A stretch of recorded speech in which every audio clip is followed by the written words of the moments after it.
told you we always been ready. I don't need people that's petty, that weigh on me heavy while I'm being steady. I need a record with Felly, we get it bouncing like Betty's, I feel like I'm Nelly. Don't bring the beef like a deli, it's leave on that levy, no sleeping on me like I'm Freddy. Chris Breeze, how I do, hit him with the moves. Left hand step back, ballin' like I'm Coos. All faith, God's plan, you just gotta choose. God slaps, nothing left to prove. Y'all gotta leave me alone. Lately I've been in my zone. Told them no cap like I fitted, but lately the flows have been straight off the dome. I feel like I'm MVP, like my name Patty Mahomes. If it ain't about money, don't hit up my phone, cause lately I've been in my zone. Hello, welcome to the Cowboy Show, hosted by Ben Carey and Nick Gronerad, combining expert human opinions with cutting-edge simulation models to help you arrive at the best picks each week. Inside Edge Community. 5, 4, 3, 2, 1. What's going on, everyone? Welcome to today's stream. We have Monday Night Football, New Orleans Saints, Seattle Seahawks, Battle of the S's, in what is looking like it's going to be a pretty meh kind of game. I mean, not to be anti-hype or anything. It is Monday Night Football. It's always going to be a good time. But it's some questionable teams and some questionable weather. So we'll see what we got tonight. Ben, anything just in general that you're looking at tonight? Well, I guess the one storyline is just Geno Smith and what he's going to be tonight. But that's not that riveting of a storyline. But hey, that's what we have tonight. Yeah, that's what we got. Are there any revenge narratives? Our new favorite thing. Ooh, the revenge spot. Let me think here. I can't really think of any. This is a tough one. Yeah, if you guys know of any, and if it's kind of an inside joke, but now it's an outside joke, but it's basically like trying to find like a player going up against his old team, and if we can't find it from there, then it's like, is he going to his old city where he was born, or is he going up against the ex teammate who he didn't like? So we'll have to figure it out. It probably will come up one way or another as we talk through these. If anybody knows what the revenge narrative is tonight, let us know. And there's no real bad answer as long as it's factual. Yeah, as long as it's technically true. Exactly. No wrong answers. Yeah. Except for actual wrong answers. Yeah. So the lines in this game have been moving pretty recently, actually. So where did this open up at? I just closed out of my tab naturally. So this opened up at it looks like 5. -3, or at least -3 was the look ahead line. Yeah, I think according to PointsBet, it opened up at 5, but then it dropped down to 4. Yeah, and it's back up to 5, and actually sitting at 5.5 in several spots. I'm seeing it within the last 5 minutes move to 5.5 on PointsBet, still at 5 on DraftKings, and also 5.5 on Superbook. Total, again, has a little bit different numbers in different spots. I'm seeing a 41.5 on PointsBet, 41 on DraftKings and Superbook. I think that this number has also come down throughout the week. It looks like the look ahead was 43.5. Throughout the week, it got as high as 44.5 before now dropping all the way to 41.5, even 41. And a lot of that is probably due to the weather. So, meteorologist Ben, what is the weather looking like today in Seattle? Yeah. Live from the weather room. Here I am. Actually, before I get into this game's weather, I want to say something about last night, which I thought was really interesting. So there were winds that were up to 25 miles per hour before the game, but during the game, the winds actually weren't as bad as reported. It was just more precipitation. Yeah, the rain was crazy last night. Yeah, the rain was crazy, but I saw a lot of tweets from people after the fact that, of course, they were on the under. They were, well, so much for that wind. I thought it was pretty interesting, but hey, it's like anything. You can't be for certain 100%. I mean, we should know this. Weather reports aren't 100% accurate. So yeah, I mean, and you shouldn't be making your bets just based only on the weather. Exactly, that's right? my point. There's actual teams that we can handicap playing in a game. It's not just the weather. Yeah, I think that's a good way to look at it. If the weather is out of the equation, are you still on the side? And if you say no, you probably shouldn't bet it, I would say. Yeah, and I mean, that's something that we've seen several times already this year. I mean, we haven't had that many extreme weather games yet because it's still in the fall. But we saw that Arizona-Cleveland game. The total started off at the right spot, and it got bet down by like 6 points and ended up going over the number it got bet down to. And Nick, you remember we saw that last night as well. The stat on that was, if the winds are over 50 miles per hour, if you can get that first opening line, you can play the under. But 4 or 5 points of value gone, it's a wash. So you're not getting any value. Yeah, and I think a lot of people who are late to the party and will bet on the weather after the number's already adjusted for it, and potentially even over-adjusted for it. So I'm a really bad weather person. What is it, 15 miles per hour wind up to that, and then maybe some rain, correct? Yeah, it looks like it's going to rain. Probably not as hard as it rained last night in California. Seattle doesn't typically get like crazy downpours. Yeah, it's just like more that. of a consistent drizzle. Maybe little. So actually, you know what we should harder do? Than drizzle. We should add like a weather report to the soundboard. Yeah, it's like, Ben, what's the weather report? And then we get this like newsroom transition. Yeah, music. Put a little like a windy green screen behind Ben or something. Yeah. Yeah. Wow, the winds are crazy out here. Mm-hmm. Also, I want to say something about last night too. The pass interference calls. That completely changed the game, Nick. Yeah, there were it did. 3 of them. I mean, I have a new theory, and I think teams on 3rd and long, Nick, they have man-to-man coverage. They should just have like a hot alert at the line to say like, bananas. And what they do, they run a go route, and they throw back shoulder or throw short to intentionally get a pass interference call. I don't think it's a bad idea. No, it's not. And it's not a bad idea, especially on 3rd and long, because like, what's the worst thing that's going to happen? It's going to get picked off. It's an arm punt. Yeah, it's a punt. Yeah, Drew Lock knows about those. He's the best punter on our team. Yeah.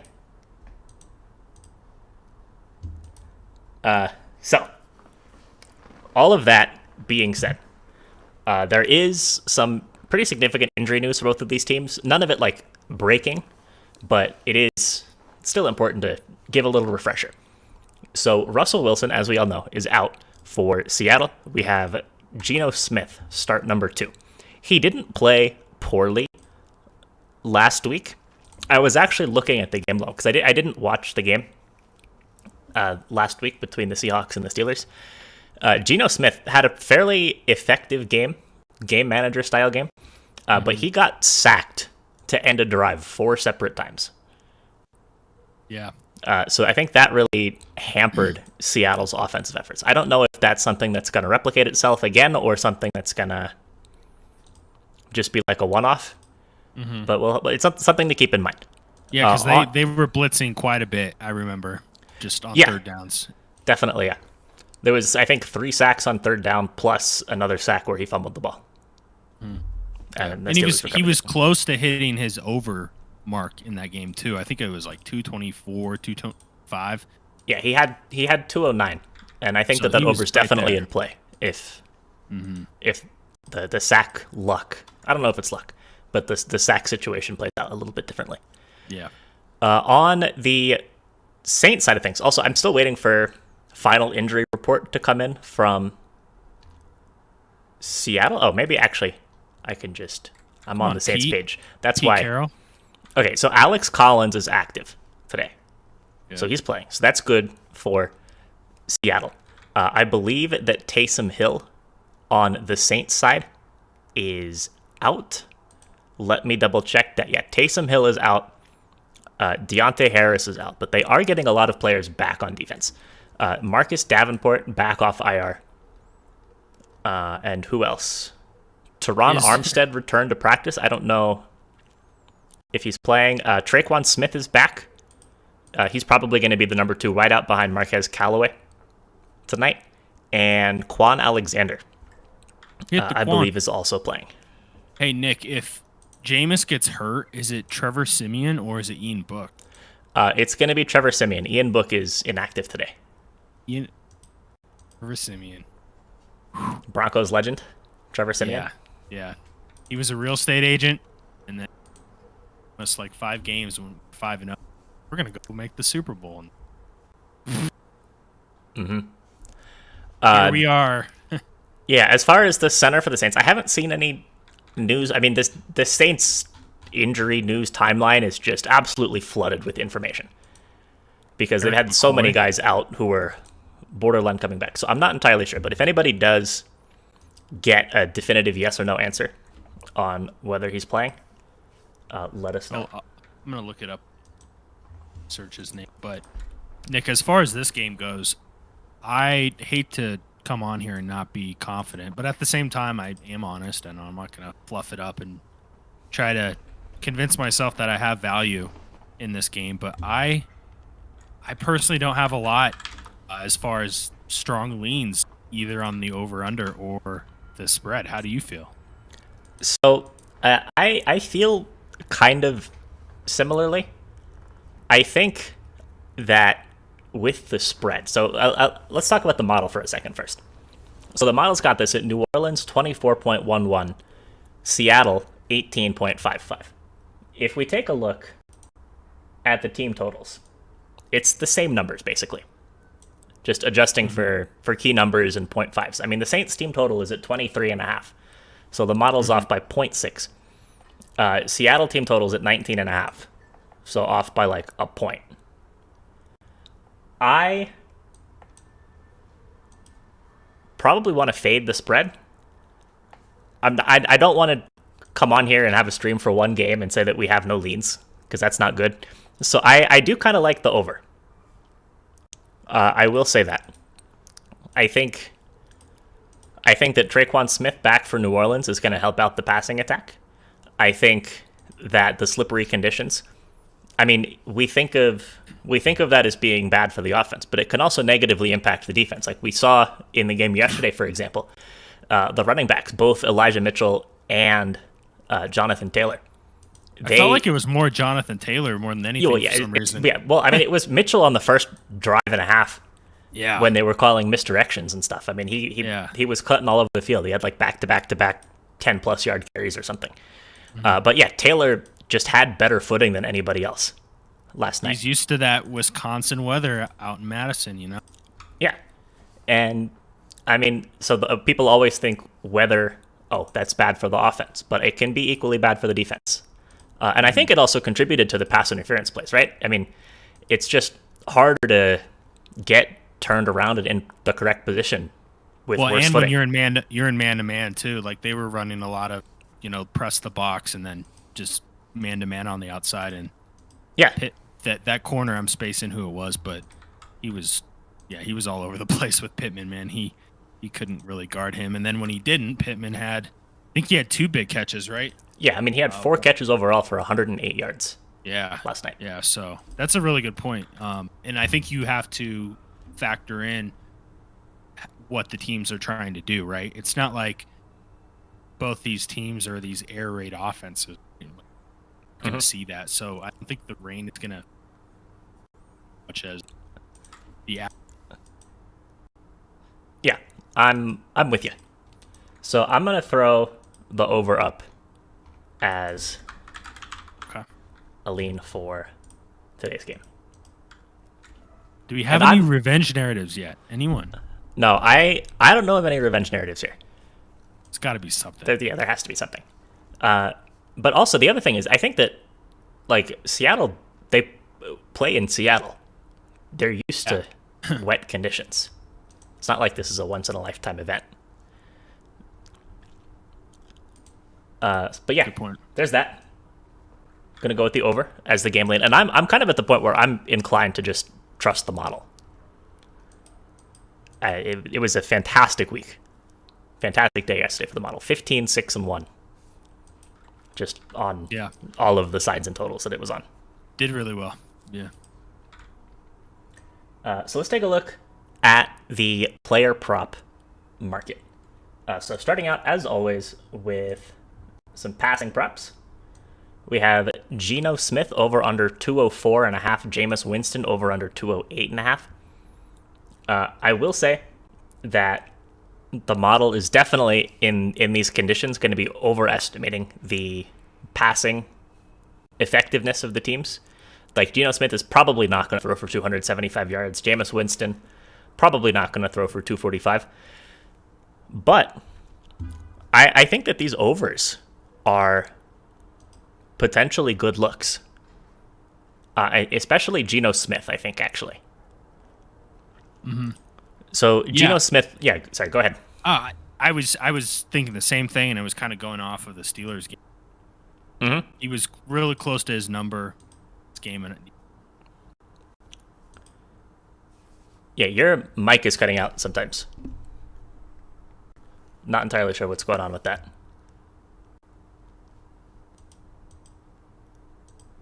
Love some technical issues. Am I better now? Yeah, that's good. It just happened twice the last 2 times you talked. But yeah, so Geno Smith, like we said, 209 last week against the Steelers. A very effective, short and sweet passing attack from the Seahawks in that game. But I think that they can do the same thing against the Saints. So the Saints, I feel like they're still carrying a bit of their reputation on defense from week 1. And of course, they do have a couple defensive players back this week. But those aren't guys in the secondary, I don't think. There's a defensive lineman and a linebacker who are the 2 main pieces coming back. I mean, they've allowed some not so great quarterbacks to throw for quite a bit of yardage against them. So last game, Taylor Heineke threw for 248, Daniel Jones 402, Mac Jones 270, Sam Darnold 305. Aaron Rodgers at 201, or I guess Packers quarterbacks combined at 201, is the only thing, the only guys that have gone below this. And again, yeah, it's Geno Smith. Yeah, there's some weather, but I think that 204.5 is just too low, especially in a game that Seattle's probably going to have to throw the ball a bit in. Yeah, and I think this number is probably down because of the weather. It'll be closer to 210, 212 maybe. Mm-hmm. I have to think it's being bet down or at least set down by that. So I like the thinking there. I agree. I think that that's the one I feel a little bit more comfortable in. I think the same way with Winston. It's just, well, I mean, I guess I like the Winston over too. It's Seattle's pass D is bad. Winston has been a little up and down, but he's getting Treikwan Smith back, and again, it's probably going to be a close game. I don't think it's going to be in a position where the Saints are going to be running the ball with Kamara every play, unless that's just the game plan that they have drawn up. But I like Winston's over as well. Yeah, I can see both these hitting actually. All right, so moving on to the running back props, rushing props. So we've got on the side of the Seahawks, we've got Alex Collins, who again is healthy, over 44.5. Geno Smith over under 14.5. And then on the Saints side, Jameis Winston over under 20.5. Alvin Kamara over under 91.5. So yeah. Nick, my question is, with DJ Dallas, how much do you think he's going to cut into Collins tonight? Probably not a whole lot, I would think. It is always a little bit of a concern, especially with Collins being banged up. So last week against the Steelers, Collins had 20 carries, Travis Homer had 2, and DJ Dallas had 4. So even if the volume on the ground isn't quite as high, I think that kind of carry distribution is about what we should expect. A kind of 5-to-1 type deal. And that's kind of reflected in what the model has. I mean, so the model's got Collins at 13.2 carries, and it's got Homer and Dallas both in like that 3 range. Yeah, I was about to look up opponent rush yards per game, and that's what I thought. New Orleans is number 1 at 3.3 rush yards per attempt, so they're the best in the league. Yeah, and it's actually even worse than that. So against running backs, they only allow 2.84 yards per carry. So that yards per carry number is being elevated a little bit by quarterbacks. So quarterbacks against the Saints, averaging 6.5 yards per carry. But I think that bodes well for potentially some of these unders on the Seahawks. I guess we can look at another book and see if we can find rushing props for some of the other guys. And Nick, the flip side of that, though, Geno Smith, we just discussed, right? Yeah. He may be forced to air the ball out a little more than, he may have done so against the average type of rush defense. So this is going to be interesting to see what happens here. Yeah, so on the Geno Smith rushing number, I was thinking about it because I love me a quarterback rush prop. I just don't think this is the spot. So he, in his 2 games, taking over for Russell Wilson in Week 5, had 3 carries for 23 yards. Last week, just 1 carry for -1 yards. I think that this is kind of like what we saw when Taylor Heineke came in for Washington. You have a guy who comes in, and in the game that he's the replacement, he goes and he plays the crazy running style. But now that they're the backup quarterback, the starter's out for a long time, it's important to keep the backup healthy. Yeah, and who is the backup? Is it the Bortles? For Seattle now, I have absolutely no clue. I know they were working out Bortles, but I'm not sure if he actually signed. And I should know this, but it kind of shows where they're. They have Jacob Eason and Jake Luton on their roster. That's right. It's Eason. So those are the guys. I think Eason is probably going to be the dressed backup. But yeah, I probably don't want to take this over. Also, it's probably, I would imagine, a little bit harder for quarterbacks to run in these weather. Well, maybe not in the weather conditions. I guess it doesn't really make a huge impact for them relative to how it affects the defense in the same way. But yeah. So are you thinking about a Collins under? I am a little bit, but in my mind, that and the over for Geno Smith, I think, somewhat correlated. I would agree. But, at the same time, though, no, I'm going to say they are. I mean, look, if they actually get the run game going, but the chances of that are just so slim. So yeah, I would like this Collins under a lot more if it was another 5 or so yards higher. Like if this was a 50.5, I would love the under. I think that 44 is a little bit too low for me to take. I would like even more. I would like a guy like DJ Dallas or Travis Homer, a rushing under for them if we could get that at like 12.5 or something. That would be my favorite type of rushing play on the Seahawks side. But I don't see anywhere offering that.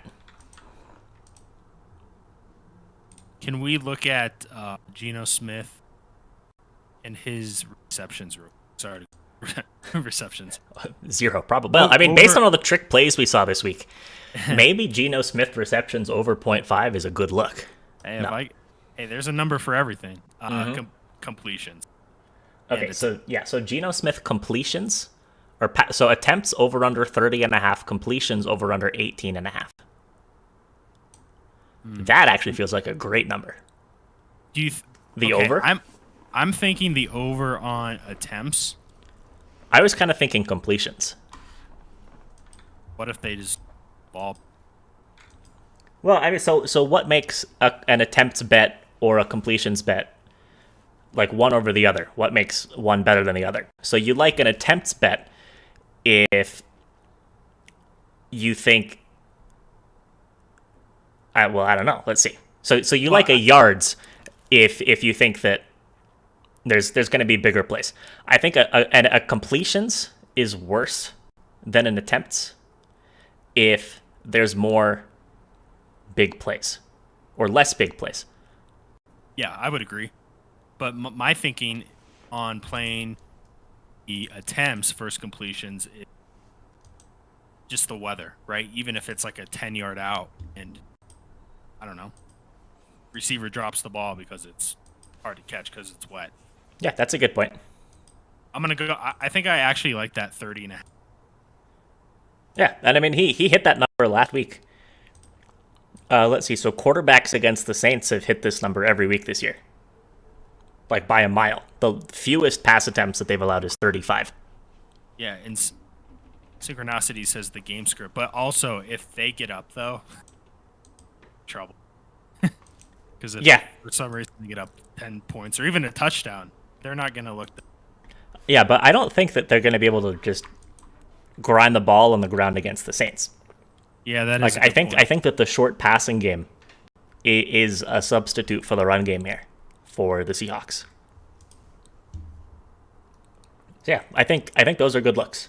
I think all three of them are good plays. So on the Saints side of things, we have again Jameis Winston over under 20.5 rush yards. Alvin Kamara over under 91.5 rush yards. That Kamara number is high. Kind of looks good though, but I'm thinking with the conditions and with everything, and Taysom Hill being out, that's got to be something. Do we have any data points on games where? I don't think so. Yeah, this is the first game. Yeah, I mean he's the backup QB. He's not injured a whole lot. Oh yeah, I was gonna say they still put him in. How did he get hurt? Actually, I didn't even. He was running with the ball, and somebody hit him like right in his face, and he got a concussion. Helmet to helmet. Yeah. So the Seahawks run D has been pretty bad.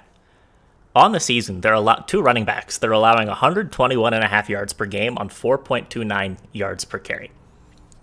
Neither of those numbers are very good. They allowed last week Najee Harris 81 rush yards. The week before Darrell Henderson 82. The week before Trey Sermon 89. Alex Madison 112. Derrick Henry 182. And then Jonathan Taylor in week 1 is kind of the outlier with only 56 yards. But we're seeing pretty much every week a guy's going in at least 80. So I think that even though this 91.5 number is pretty high, it feels like a potentially still good look for the over. And we're also seeing this year with the Saints, they are handing the ball off more to Kamara. I think he's had like several of the highest rush attempts marks of his career this year. Now that Staley is in Indy.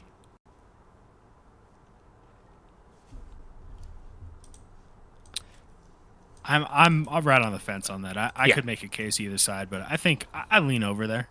I'd probably rather have receiving yards plus rushing yards, just because I think that they're negatively correlated with each other, so you get some insurance. But I think that Kamara is due for a big day. Winston, I don't really have any opinions on. Yeah, I was looking at last week's numbers.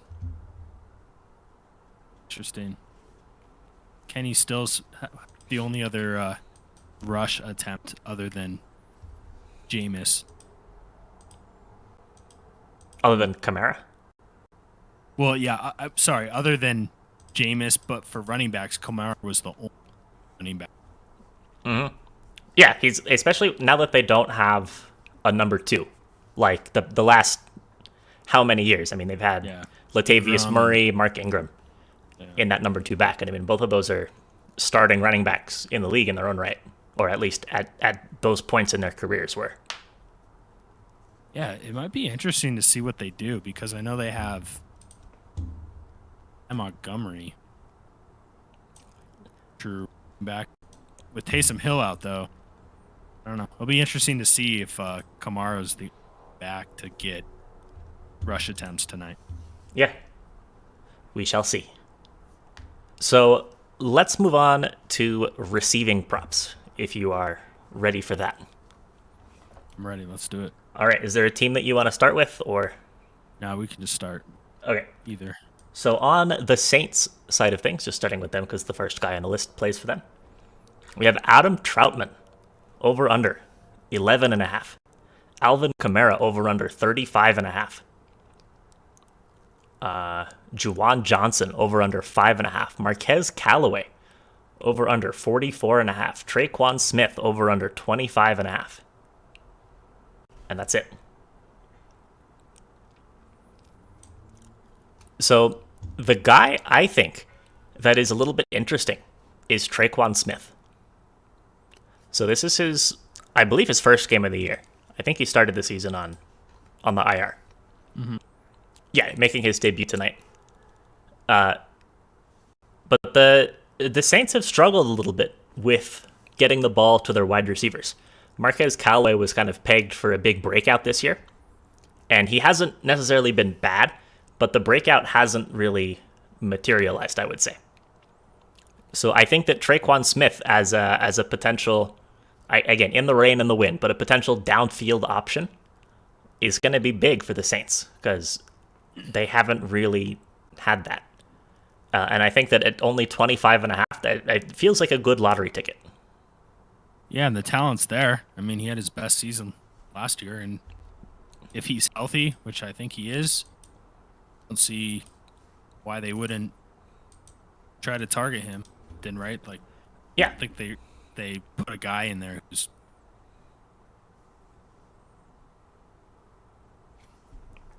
25.5. Yeah, I like that over. Yeah. Anybody that you're interested in on the Saints side of things? I mean, Kamara is interesting, but it seems like should be, in my opinion. Yeah, I agree. It's gonna get those looks, but all it takes is one big catch for 20 yards, and he's probably hitting this number, which he's very capable of doing that. Mm-hmm. Yeah, I think as a whole, on both sides, actually, the receiving props are not so exciting to me. I think I trust in the fact that there's going to be volume from the quarterbacks more so than I feel confident that it's going to go to any one guy. But on the Seahawks side of things, we have Alex Collins over under 5.5, DK Metcalf over under 59.5, Freddie Swain over under 16.5, Gerald Everett over under 18.5, Tyler Lockett over under 47.5, Will Dissly over under 7.5. So Dom in the chat said, I like the Everett over. And somebody earlier, it was Larry, said Metcalf, I think, has the better receiving day over Lockett. Mm-hmm. So is there anybody on the Seahawks side of things that you're interested in? Not really, to be honest. I looked at these and I went back and forth between Lockett and Calf, and I got to the point where I'm just... Yeah, I mean... Who's going to have the day, right? Yeah, exactly. It's tough with these teams. It's kind of like the Bucs. In a way, the Bucs are even worse because they have 3 guys. I feel like you can peg the combined receiving numbers for these guys, but it's impossible to tell which one's going to have the big game and which one's going to have the letdown. Mm-hmm. I do think that Gerald Everett is interesting. So the number's at 18.5, I believe. He had last week 40 yards on just 2 catches, but still 40 yards from Geno Smith in the first game with Geno. He didn't play in week 5 when Geno came in as an injury replacement. But it looks like, again, in a small sample size, but it does look like Smith will be looking towards Everett. And the other thing is, I think that Everett's snap count is going to be increasing as he's working his way back from injury. He only played 48% of the snaps last week after playing 70 plus weeks 1, 2, and 3. So I think that Everett, with the increased snap count at tight end, especially in a game where the tight ends are probably more of an option in the passing game as opposed to the deep ball, just because of the weather, I think that this Everett over is a good look.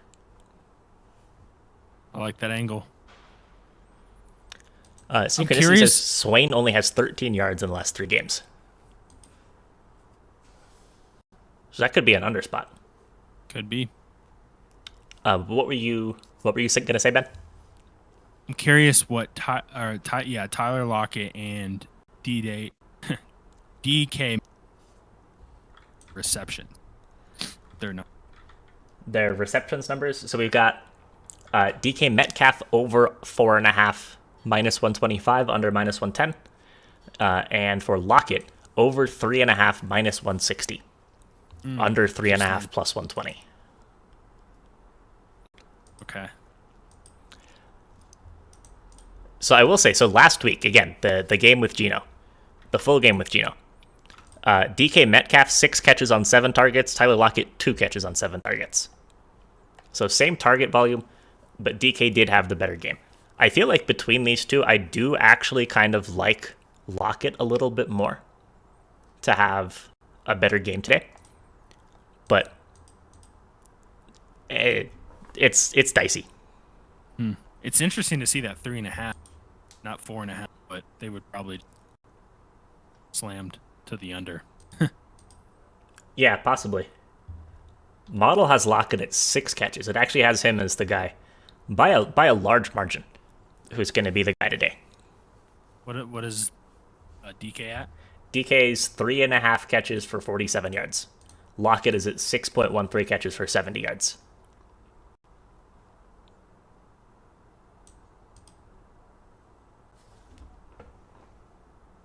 I don't know. We'll find out in 1 hour. Yes, we will. So, touchdown props.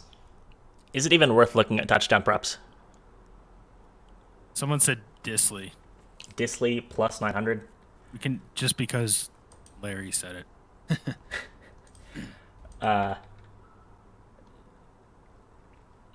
Yeah, so I'm seeing Disley plus 600, although with these guys, you'll probably get a couple hundred difference in the numbers. But yeah, that's not even on the screen. There it is. Yeah, so I'm a little bit worried with Everett back that Disley's snap count's going to get chewed into a little bit. That's probably why this is all the way at plus 600, though. So I hate touchdown props. Yeah, I really do. It gives the nerfy vibe feel. Mm-hmm.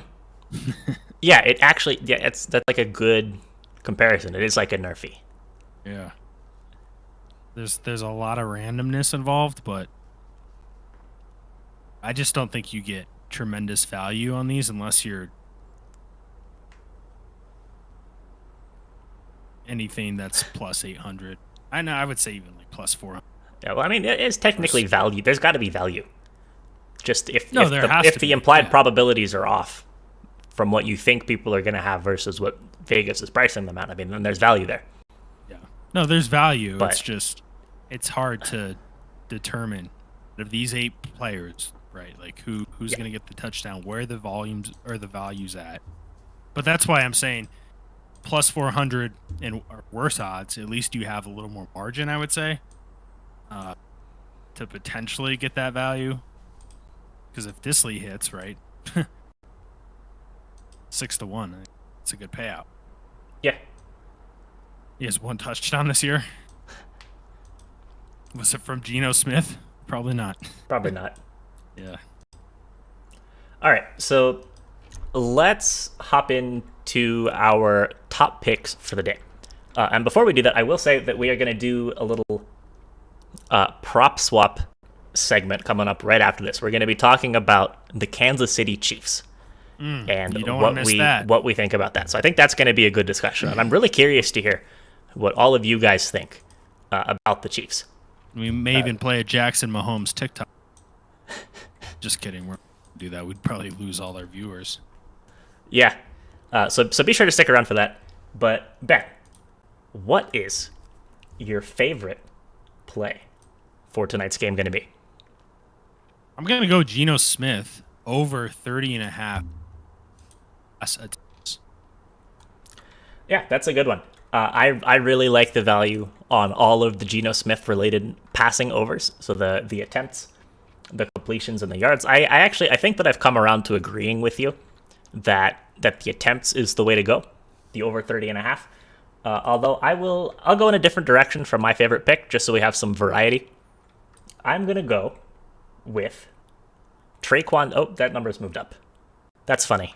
They're watching. Is Jazz secretly here, manipulating the lines? Oh. I'll still take it. I'll take Treikwan Smith over 26.5 receiving yards in his first game of the year as my favorite bet today. Revenge game for his injury. Mm-hmm. Yeah, his revenge against his hamstring. See? There it is. We found the revenge narrative.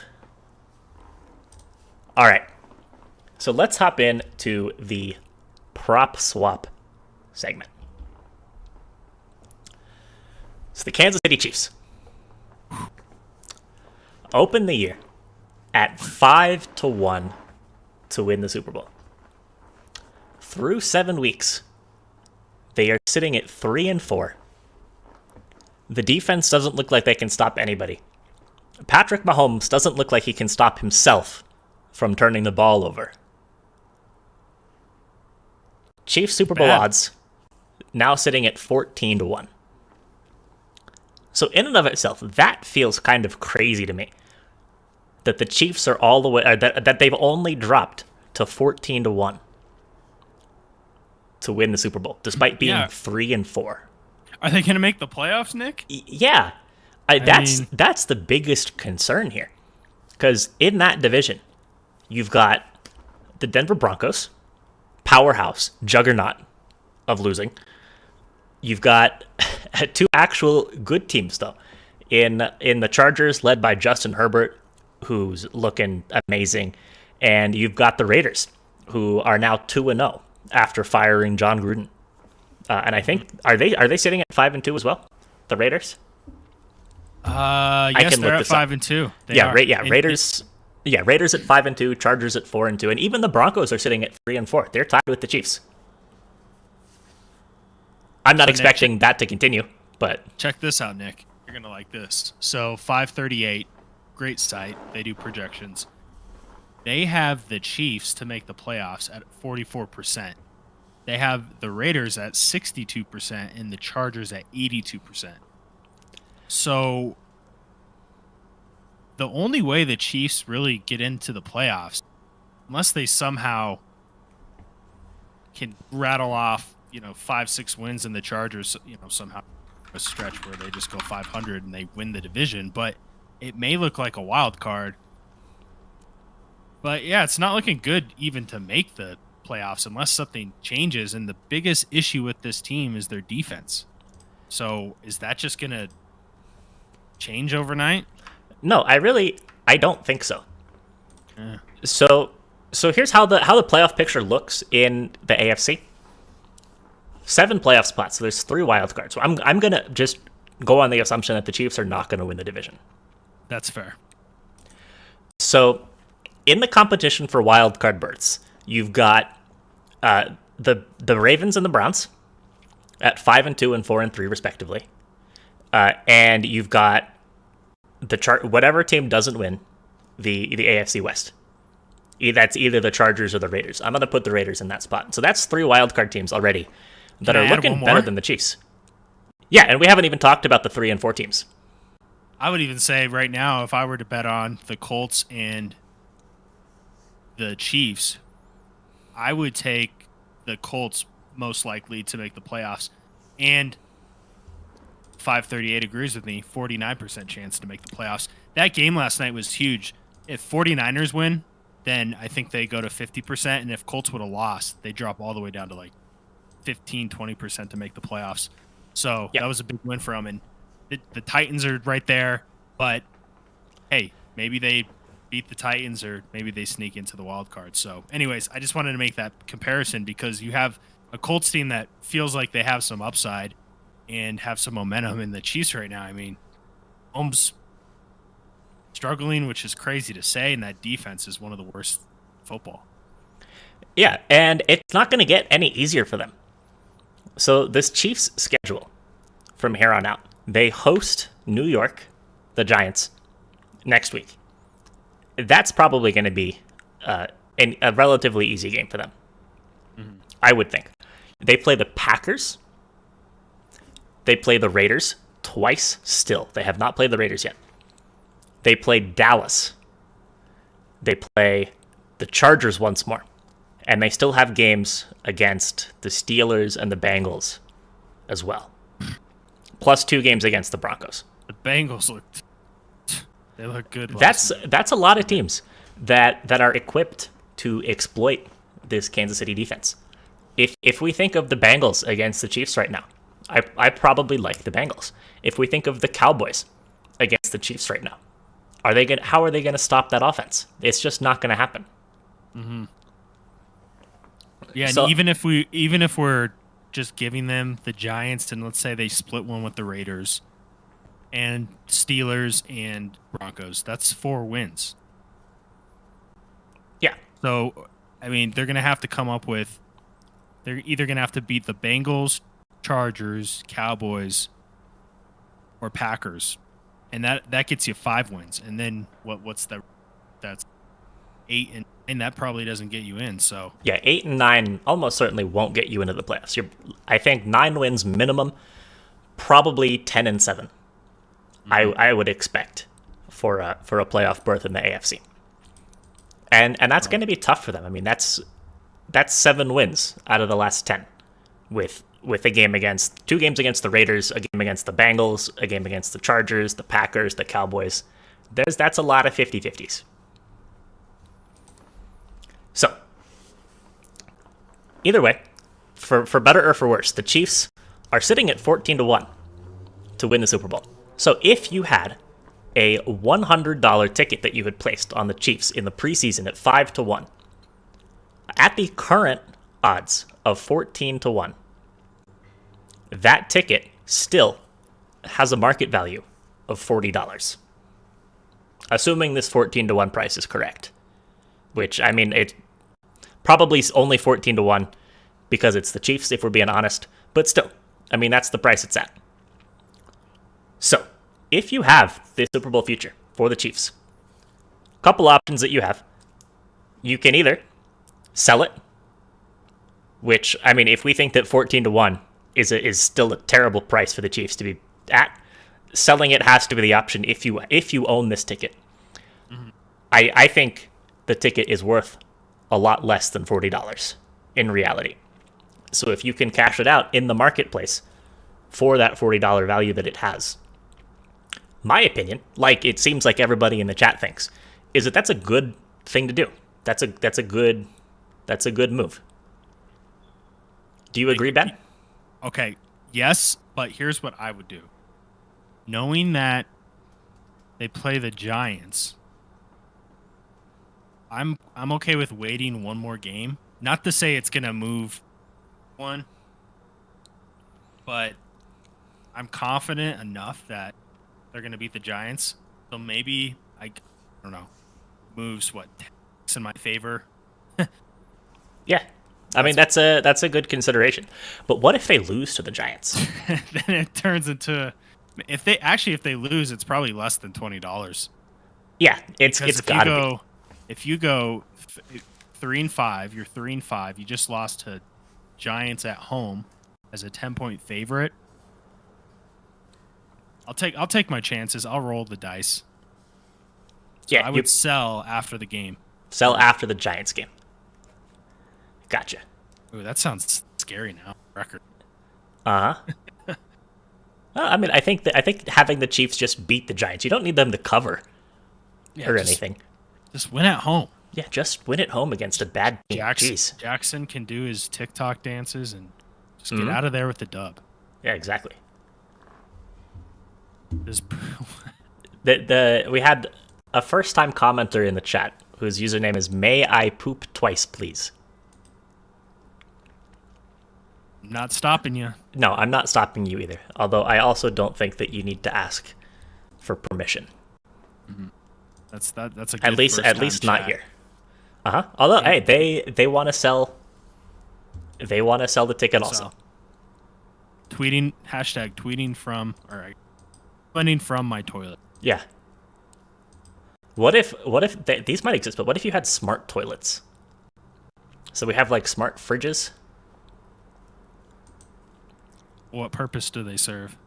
The same purpose as a smart fridge, aka absolutely nothing, aside from just being smart, the object that it is. Yeah. Wait, you don't have a smart fridge? That's but maybe it would like do scientific tests on the things that you put in the toilet, and it could like tell you about your health right then. Oh, that's actually interesting. That sounds like a pretty cool idea. I'm sure it's out in the marketplace. It's got to be. It's got to be. If this whole betting thing stops working out for us, that can be a new endeavor. Mm-hmm. Welcome to Flushwise. Yeah, and we'll somehow have Twitch streams, and Larry's gonna be there because he supports. So, anyways, so I think that we have a consensus that whether it's right now or whether it's after the Giants game, getting out of Chiefs Super Bowl futures feels like a good idea. What if you're crazy that we're having this conversation? Yeah, it is. But I mean, that's the way that this works. I mean, and that's kind of the nice thing about prop swap is that it gives you like you can't cash it out at your book. They won't let you do that. But with a marketplace like this that's open to buy and sell these future bets, that's an option that you have. So if you're on the other side of the equation, you don't own a Chiefs Super Bowl future, but you think maybe is there some value in buying into one now? I mean, it would probably be now, I guess. Yeah, I kind of think the answer is no. At 14-1? Yeah, I guess I was thinking back to what I said about the Giants before they play, but I think overall 14-1 actually good of value. I don't think that's a good value at all. Yeah. For buying a ticket. I mean, it's a team that's probably 50-50 to make the playoffs at this point. So if they make the playoffs, then are they 7-1 to win the Super Bowl? if we know that they make the playoffs? Well, that's a loaded question because if they do make the playoffs, maybe they turned it around, I guess. Yeah, well, I mean, that's important to think about here, right? Yeah. So, like, if they miss the playoffs, they can't win the Super Bowl. But if they do make the playoffs, they probably have figured something out at least. It's either that or they've snuck into a wild card spot. But I think that the Chiefs at this point, I think 14-1 feels like about where I'd price them at if we knew they made the playoffs. It's like Chiefs are one of the 14 teams in. 14-1 feels like a good price for them. Yeah, that's a good way to put it. I think this should probably be 20-1. Yeah, I think in the 20-1 range feels good. I think it's priced under the assumption that the Chiefs are going to make the playoffs. And you have to factor in that chance that they're just not going to make the playoffs at all. Buy it well, sometimes you can bid on these list up. Yeah. So consensus for the Chiefs is sell a ticket. Get out of it. Sorry, Kansas City. No, I'm not sorry. I'm not. It all started with that Ravens game and it was downhill from there. Mm-hmm. Yeah. Should we recap our picks and then... Yes, we should. Call it? Yep. So, quick recap of the game today. As we hopefully know... Ooh, this line has actually moved. It is... Which one? So somebody says, did I miss the Monday night preview? So we had done the Monday night preview, just did a little segment with prop swap, but we're doing a recap now of our favorite picks for the day. So both of these lines actually have moved. Let me come back to the screen. So we're now looking at -6 for New Orleans, up from 5.5. And the total is now sitting at 42. So it's actually kind of interesting. It was 41.5? 41.5, yeah. And even some 41s. So let's actually take a look real quick at some other books. So Superbook still has 5.5 for the spread, but has also moved the total to 42. DraftKings has 5.5 and 41.5 still. So looks like the books cannot arrive at a consensus. Man, that +6 is interesting. The +6 is kind of interesting. So that change from 5.5 to 6 actually technically flips which side the model likes spread-wise, which is a good indication that it's a spot to stay away from. I at least have a lean for the over. I think that the total has been bet down a little bit too much from the weather. We're maybe seeing some correction in the market now in the last 20 minutes before the game, but I still think I lean the over. Game level picks wise, I think that's the only thing that we lean. Nick, should I tease the +6 past 7 and 10? I already know the answer, but no. So yeah, so curious how the model accounts for weather. I'll touch on that in a second, actually. But the favorite picks that we had. So Ben, you start. Your favorite bet today was? Yeah, I have Geno Smith over 30.5 attempts, and I will say, you don't have access to that. I guess a secondary one that I am okay with would be his pass yards, but I mean, most books now, I feel like if you have props, you should have access to that. So yeah, I don't think that's like a really esoteric prop.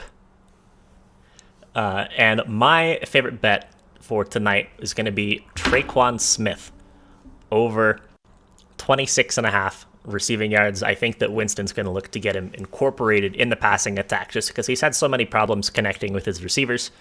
Getting a fresh option in there, I think is going to be good for both of them. So I look for Smith to be involved enough to hit 26.5, despite the weather and despite it being his first game of the season. Yep, and I didn't even get into the betting numbers on this, but for those who are curious, the public is on the Saints pretty heavily. It's not surprising. Yeah. Oh, can we play a sound clip? What sound clip do you want? Trent. Because Trent is the public, naturally. Yeah, okay. Special edition Super Goat lay today. Hop on. There you go. Are you happy now, Ben? Yep, that's the Saints play. Yep. There's only one game. We don't really like SGPs, so no parlays today. But yeah, I think Synchronicity's right. We just like guys named Smith. Moral of the story. Geno Smith, Treikwan Smith. What other Smiths? It's a good question. I can't even think of any off the top of my head now. I mean, not in this game at least. Ish Smith Ish for Smith, the Pelicans, or he's with Hornet. Somewhere. Yeah, but that's a different sport. There's got to be other Smiths. All Smith team on your fantasy. Mm-hmm. There was a time when you could do that with Johnsons.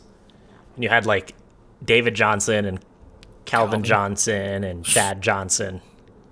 Maybe those careers didn't quite overlap. Oh yeah, Jonnu Smith on the Pats. Oh, that's Jonnu definitely Smith? one. Yeah. Mm-hmm. We got a quarterback, we got a tight end, we got a wide receiver. We just need a running back. Devontae Smith. Yeah, Devontae Smith. Yeah. Wow. What would the name of this All Smiths team be? The Locksmiths. The Locksmiths? Rod Smith? I'm looking for locks. The Locksmiths, yeah. Rod Smith is a running back. Oh, he's a... Just typing in Smith in Pro Football Reference right now. Me too. Emmitt Smith. There's a lot. I mean, but there's like a ton of Smiths that don't play anymore. Who were the active Smiths? We got Devin Smith, another wide receiver to add to the team. Played 9 offensive snaps this year and done absolutely nothing. Emmitt Smith. I mean, yeah, I don't want Emmitt Smith on my team this year. Could still put up some yards? Doubtful. Very doubtful. Disrespect his greatness. No, I'm not disrespecting his greatness. I'm disrespecting the fact that he's 40. Or There's always he's like 50. Every time, or whatever. every year. Like, they always have this on Twitter. They're like, how many points would Michael Jordan? Yeah, it's like the now, like, could today, could Alabama beat the Texans?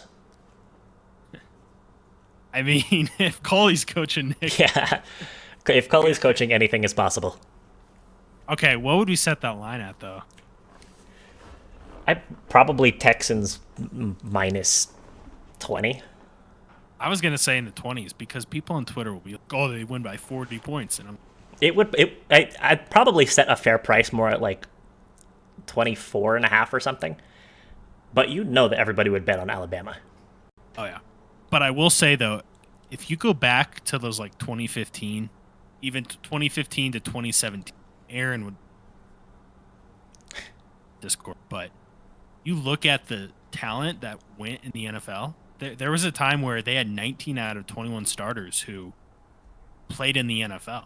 So it's not like you're just going up against some average guys. Like these guys end up playing in the NFL. So I think it would be closer than most people would think.